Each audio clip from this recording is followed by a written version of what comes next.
जगन्नाथ मंदिर में सांप पकड़ने वाली दो टीमें बुलाई गई हैं। एक टीम मंदिर के अंदर और दूसरी मंदिर के बाहर है। रत्न भंडार में सबसे पहले सांप पकड़ने वाले अंदर गए हैं। खास स्टिक और बोरी के साथ वो मंदिर के अंदर गए और बाहर मेडिकल टीम को भी अलर्ट पर रखा गया है, क्योंकि खजाने वाले इलाकों में सांपों की आशंका है। दावा है कि भीतरी कक्ष से फुफकारने की आवाज आती है। मंदिर के भीतरी कक्षा में ही रत्नों का भारी भंडार रखा है। मान्यता है कि सांपों का एक समूह इसकी रक्षा करता है ताकि जगन्नाथ के रत्न भंडार को कोई चुरा ना सके। माना जाता है कि धन यानी लक्ष्मी गतिशील है, लेकिन अगर उस पर सांप कुंडली मारकर बैठ जाए तो धन या खजाना स्थिरता का प्रतीक बन जाता है। इसलिए पुराने खजाने के पास अक्सर सांप होते हैं। सांप बिल अंधेरे में रहने के आदी होते हैं, इसलिए टिके रहते हैं। सांप पकड़ने वालों को बुलाने की एक और वजह भी है। रत्न भंडार से सटी दीवार पर कई छेद और दरारें भी हैं। ऊपर से यह जगह 46 साल से बंद है। ऐसे में यहां सांप जैसे जहरीले जीव हो सकते हैं, इसलिए भी सांप विशेषज्ञ टीम को लगाया गया है। यहां पर सुनिए जरा क्या कुछ कह रहे हैं जो वहां पहुंचे हैं सांप पकड़ने के लिए और जो भंडार की रक्षा करते हैं सांप। एक्सपर्ट्स क्या कह रहे हैं? आप लोगों का क्या काम रहने वाला है? वो स्नेक रेस्क्यू का काम है। वो सबसे पहले आप लोग के अंदर जाने वाले हैं? नहीं, वो टीम जाएगा। अगर स्नेक निकलता है तो हमें बुलाएंगे। इनका इस्तेमाल होने वाला है? हाँ होगा, अगर स्नेक निकलेगा तो। बाहर भंडार खुला गया, उनका चाबी अवेलेबल था। खोल के उसका तस्वीरी करके वीडियोग्राफी करके हमने जो सामान उसका अंदर गहना है भगवान का, उसका जो स्थिरीकृत रूम है वो रूम को शिफ्ट किया। वो रूम में नया ताला डाला, उसमें फिर सील करके उसका चाबी जिसका हिफाजत में देना है उनको दे दिया। और आइए मैं आपको बताऊं किस तरह सुरक्षा बढ़ा दी गई है, क्योंकि खजाने का दरवाजा खुला है। अब देख रहे हैं बाकायदा सिक्योरिटी बुलाई गई है। पूरे परिसर में सुरक्षा तैनात कर दी गई, सुरक्षा बल लगा दिए गए हैं जिससे परिंदा भी पर ना मारने पाए। अब मैं आपको बताऊं कि आखिर कैसे खुलेगा दरवाजा, कैसे शुरू होगी गिनती, क्या है तैयारी। देखिए जरा, पूरी जगन्नाथ मंदिर चारों धामों में से एक है।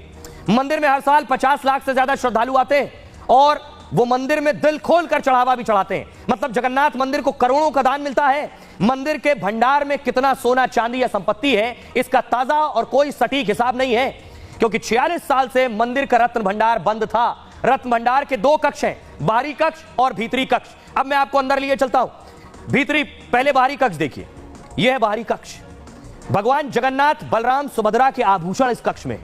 रथ यात्रा या खास त्योहार पर इसे खोला जाता है। यहां 95 किलो सोना, 19 किलो चांदी का दावा है। एक सोने का मुकुट, 3 सोने के हार भी इसके अंदर मौजूद है। हर साल आने वाला चढ़ावा भी यहीं रखा जाता है। और यहां अब कुल कितना खजाना है इसका आकलन होगा। बाहरी कक्ष से जुड़ा हुआ एक वर्तमान कक्ष भी है, यानी यहां पर 3.5 किलो सोना और 30 किलो चांदी है।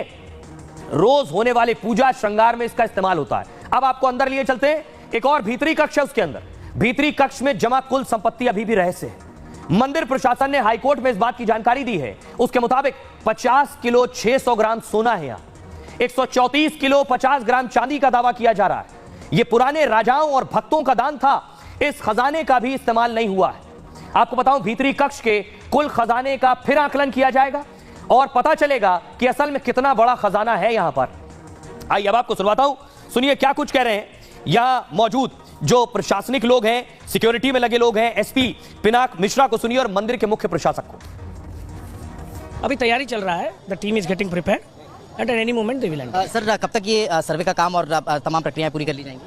अब डिपेंड करता है, it depends on the team. अब टीम के ऊपर डिपेंड किया वो कितना जल्दी कार्य समाप्त होगा। सुरक्षा। अब मैं आपको बताऊं, शुरू में आपने देखा कि सांप आपको नजर आ रहे थे। सांप क्यों आए हैं देख रहे हैं। बताया जाता है और ऐसा कहा जाता है जहां भंडार है, जहां खजाना है, 46 साल से दरवाजे नहीं खुले तो अंदर सांप हो सकते हैं। अगली तस्वीर दिखाऊं, इसलिए सांप पकड़ने वालों को बुलाया गया। तस्वीर आप देख रहे हैं, एक्सपर्ट्स को बुलाया गया है जो अंदर जाएंगे और सांपों को पकड़ेंगे। देखिए हाथ में उनके वो उपकरण, वो औजार, वो चीजें हैं जिसके जरिए वो सांप को पकड़ते हैं, सांप को काबू में करते हैं। अंदर खजाना ढूंढते वक्त, निकालते वक्त, उसकी गिनती होते वक्त, उसके बारे में जानकारी लिखते जुटाते वक्त इनको लगाया जाएगा। ये उस वक्त वहां मौजूद होंगे। आइए अब मैं आपको बताता हूं कि सांप अंदर क्यों हो सकते हैं और किस लिए। जगन्नाथ मंदिर में सांप पकड़ने वाली दो टीमें बुलाई गई हैं। एक टीम मंदिर के अंदर और दूसरी मंदिर के बाहर है। रत्न भंडार में सबसे पहले सांप पकड़ने वाले अंदर गए हैं। खास स्टिक और बोरी के साथ वो मंदिर के अंदर गए और बाहर मेडिकल टीम को भी अलर्ट पर रखा गया है, क्योंकि खजाने वाले इलाकों में सांपों की आशंका है। दावा है कि भीतरी कक्ष से फुफकारने की आवाज आती है। मंदिर के भीतरी कक्षा में ही रत्नों का भारी भंडार रखा है। मान्यता है कि सांपों का एक समूह इसकी रक्षा करता है ताकि जगन्नाथ के रत्न भंडार को कोई चुरा ना सके। माना जाता है कि धन यानी लक्ष्मी गतिशील है, लेकिन अगर उस पर सांप कुंडली मारकर बैठ जाए तो धन या खजाना स्थिरता का प्रतीक बन जाता है। इसलिए पुराने खजाने के पास अक्सर सांप होते हैं। सांप बिल अंधेरे में रहने के आदी होते हैं, इसलिए टिके रहते हैं। सांप पकड़ने वालों को बुलाने की एक और वजह भी है, रत्न भंडार से सटी दीवार पर कई छेद और दरारें भी हैं। ऊपर से यह जगह 46 साल से बंद है। ऐसे में यहां सांप जैसे जहरीले जीव हो सकते हैं, इसलिए भी सांप विशेषज्ञ टीम को लगाया गया है। यहां पर सुनिए जरा क्या कुछ कह रहे हैं जो वहां पहुंचे हैं सांप पकड़ने के लिए और जो भंडार की रक्षा करते हैं सांप। एक्सपर्ट्स क्या कह रहे हैं? आप लोगों का क्या काम रहने वाला है? वो स्नैक रेस्क्यू का काम है। वो सबसे पहले आप लोग अंदर जाने वाले हैं? नहीं, वो टीम जाएगा। अगर स्नैक निकलता है तो हमें बुलाएंगे।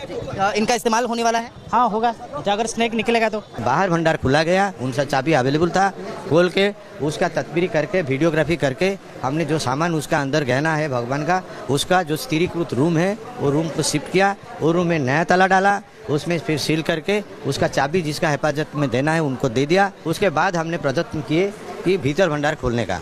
हम लोग ने ताला को तोड़ने वाला पहले से मुहैया कराया था, वो ताला को तोड़ा। 3 ताला था, एक सील में था, 2 नॉन सील था, अनसील था। उसको 3 ताला को खोले, अंदर गए, लाइट का बंदोबस्त किया, मुआयना किया। अंदर जो है भीतर भंडार का सामान ऐसे ही रहेगा। हमने नया ताला डाल के सील करके फिर चाबी हम लोगों ने सब ट्रेजरी को भेज दिया कलेक्टर के जरिए।